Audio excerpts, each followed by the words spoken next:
Recently, preachers Pat Robertson and Franklin Graham expounded on Islam in this way.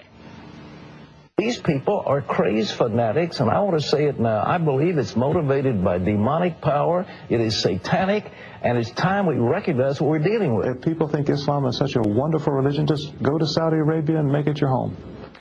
Well, I say, first of all, that Franklin Graham and Pat Robertson, in this case, spoke the truth as Christian believers and as Christian truth tellers, and that's their responsibility. Do you think Islam is a demonic religion?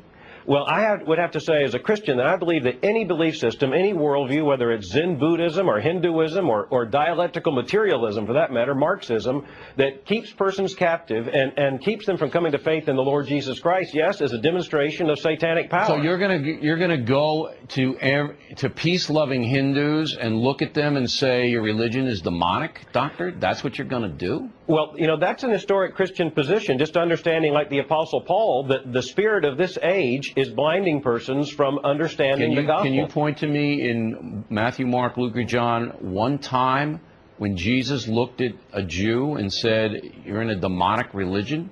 They were speaking a deeply Christian truth there that Christians have believed for 2,000 years, and by the way, not with Muslims, because of course now we have only about 14 centuries of dealing with the challenge of Islam, but any belief system that keeps persons from coming to Christ, we would see as a manifestation of a demonic power.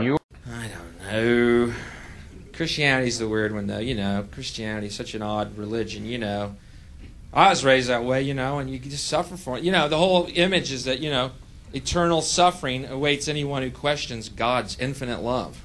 That's the message, isn't it, that we're brought with? Believe or die. Thank you for giving, Lord, for all those options.